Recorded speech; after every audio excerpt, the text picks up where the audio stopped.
Hola, bienvenidos a un vídeo sobre la pintura del Renacimiento. En la pintura, el Renacimiento tuvo que innovar porque no tenían pinturas de Grecia y de Roma para poder fijarse. Así que ahí realmente empiezan desde cero, ¿no? Le vuelven a dar mucha importancia a la proporción y al ser humano, pero inventan, y esto es lo más importante que inventa la pintura del Renacimiento, inventan la perspectiva geométrica o perspectiva lineal. Es decir, una forma de representar la realidad en profundidad de forma realista. Hacer una pirámide visual con líneas de fuga que vayan hacia un punto de fuga y creen un efecto de, hoy en día diríamos, de 3D de forma realista. Lo vemos, por ejemplo, aquí en Piero della Francesca, en la flagelación, uno de los primeros cuadros del 480. También inventan el escorzo. El escorzo más brutal fue el que hizo Mantegna en este Cristo muerto, ¿no? Donde vemos primero los pies y al fondo la cabeza, ¿no? Les encantaba la técnica del trampantojo, de engañar al ojo. Esto lo vemos, por ejemplo, aquí en los embajadores de Holbein, donde hay una especie de calavera en la parte de abajo que solamente podemos apreciar si lo vemos muy desde un lateral, ¿no? Si no, no la podemos ver, ¿no? También les gustaba simular como que había cúpulas donde no las había, hacer diferentes efectos de imagen, ¿no? Por ejemplo, aquí en la cámara, esta es falsa cúpula con personas mirándonos y riéndose de nosotros en la cámara de los esposos de Mantua de Andrea Mantegna, también del 480.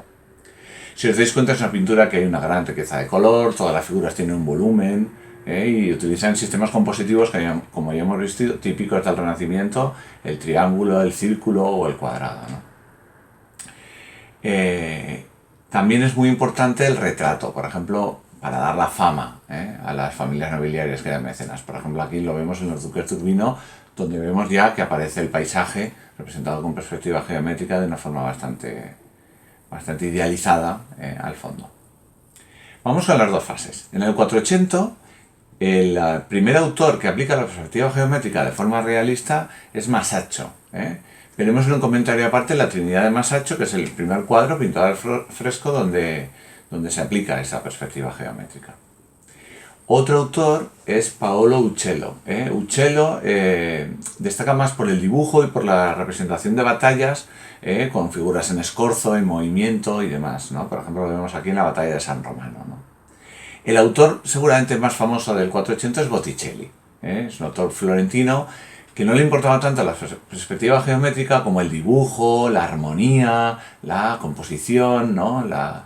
Todo basado en la filosofía neoplatónica y en el idealismo, ¿no? Sus dos cuadros más famosos, pues aquí los vemos, La Primavera de Botticelli, con muchas referencias mitológicas, y El Nacimiento de Venus, seguramente el gran cuadro, el más famoso de 480 y la gran estrella de la Galería del Uffizi en Florencia. El pintor seguramente más representativo del 400 es Andrea Mantegna. Ya hemos visto lo de la Cámara de los Esposos. En el Prado tenemos esta muerte de la Virgen, donde representa también muy bien la perspectiva geométrica y el volumen de las figuras, el color, la armonía de colores, ¿no? Y el momento dramático de la muerte de la Virgen. En Venecia, Giovanni Bellini empieza a destacar por la luz y el color que desarrollará más la escuela veneciana del 480. Por ejemplo, lo vemos aquí en el Festín de los Dioses, otro tema mitológico típico del Renacimiento. El 580 es la época de los grandes genios, de los grandes maestros del Renacimiento. Leonardo, Rafael y Miguel Ángel, vamos a ver. Leonardo, aunque nace en el 480, influye mucho en el 580, porque es muy innovador. Tiene apenas 20 cuadros porque se consideraba más inventor que pintor, pero es muy innovador. Va probando técnicas nuevas y nuevas formas de enfocar la pintura. Por ejemplo, inventa el esfumato, ¿no? El paisaje difuminado. En la Virgen de las Rocas se ve muy bien cómo ese paisaje está, como las figuras difuminadas con el entorno natural que le rodea, ¿no? En la Última Cena fue un intento fallido de hacer pintura al temple sobre pared, no sobre el fresco, que le permitiese hacer la pintura sin tenerla que hacer de una tacada, pero fue un invento fallido, por eso se aprecia mal, se ven mal los colores. Pero si os dais cuenta es una gran obra maestra, perspectiva geométrica, los grupos simétricos de 3 en 3, cuatro grupos de 3 apóstoles, 2 a un lado y 2 a otro, ¿no? Y todas las líneas de fuga yendo hacia la figura de Cristo central, que está en el momento decisivo de la acción. Está diciendo, alguien me ha traicionado, y todos los demás reaccionando ante esa afirmación. Una gran obra de Leonardo. Leonardo pues aplica el esfumato y aplica nuevas técnicas y esta novedad de intentar captar el momento decisivo, ¿no? Luego fue famoso como retratista. Veremos aparte la Gioconda, de Leonardo, seguramente uno de los retratos más famosos de la historia. Rafael fue seguramente el gran genio de la pintura del Renacimiento y del Cinquecento, ¿no? El problema es que murió joven, pero era un pintor armónico, equilibrado, con belleza ideal, ¿no? Con dulzura. Todas estas características definen a Rafael, ¿no? Lo vemos por aquí en los desposorios de la Virgen, ¿no? Esta perfecta composición, ¿no? Con perspectiva geométrica, ¿no? Tiene muchas Madonas, la Madonna Sixtina, por ejemplo, muchos retratos famosos, por ejemplo, este retrato de un cardenal, que tenemos también en el Prado. Y su obra maestra, seguramente sus obras maestras son muy al final de su vida, las estancias vaticanas, donde destaca la Escuela de Atenas, que veremos comentada aparte. El último gran genio del Cinquecento es Miguel Ángel. Miguel Ángel llega a ser pintor de forma accidental, porque como era Rafael, le encargan los frescos de la Capilla Sixtina, que fue la gran obra de su vida. Miguel Ángel es un pintor escultórico, ¿no? Con todos los escorzos y todas las posturas humanas posibles reflejadas ahí, ¿no?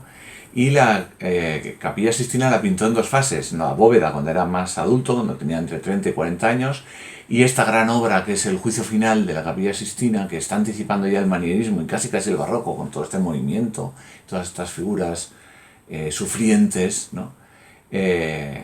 Esto lo pintó ya con más de 80 años, ¿no? Muy al final de su vida. Veremos comentada la Capilla Sixtina también en un vídeo aparte. Por último tenemos la pintura veneciana. La pintura veneciana hay que memorizar de ella que son los primeros en aplicar la luz y el color, y la pintura sin dibujo previo. Destaca Giorgione, seguramente fue el primero, este cuadro, La Tempestad, que veremos comentada aparte. Veis que el paisaje empieza a ser importante, aunque está todavía al fondo, pero ya forma parte tiene mucho más protagonismo, ¿no? Tintoretto con estos grandes escenarios y esta perspectiva geométrica tan fastuosa, ¿no? Veronés lo mismo, gran fastuosidad, muchos personajes, mucho lujo, explosión de colores, ¿no? Pero el gran genio de la pintura veneciana y un pintor que influyó mucho en todos los demás autores del Renacimiento y del Barroco será Tiziano, porque empieza pintando cuadros mitológicos de joven. Aquí vemos esta Bacanal en Italia, pero luego se convirtió en el pintor de la corte más importante del mundo en aquel momento, que es la corte española. Entonces fue el gran retratista de Carlos V y de Felipe II. Veremos el cuadro del retrato ecuestre de Carlos V. Entonces, este pintor nos lleva casi con su larga vida, igual que Miguel Ángel, casi hasta el manierismo y el barroco. Pues será un pintor muy importante, influirá mucho en Velázquez y en la pintura posterior. Con esto me despido. Este vídeo de pintura renacentista. Os remito a los comentarios que haremos luego. Hasta luego.